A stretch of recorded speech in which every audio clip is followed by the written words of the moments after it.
तनी हई हो बतिया सुन लो।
छूट जाई हो से रहे सोना उठ जाई हो देहाती हो खाते तुम तो मैं हूँ शहर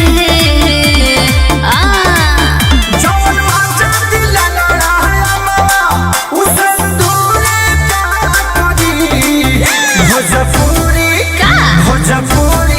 बोले वाला जी हजूरी करी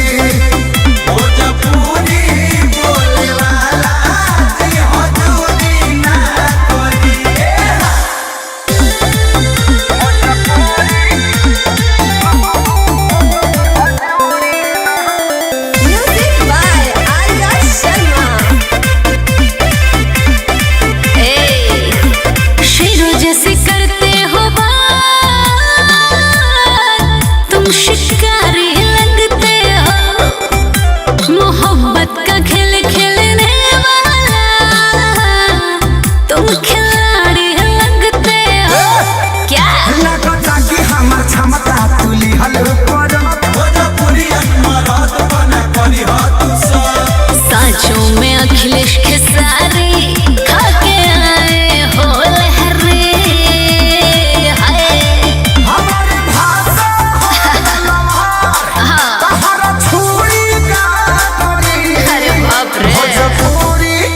भोजपुरी बोले वाला जी हजूरी ना करी भोजपुरी बोले वाला जी हजूरी ना करी।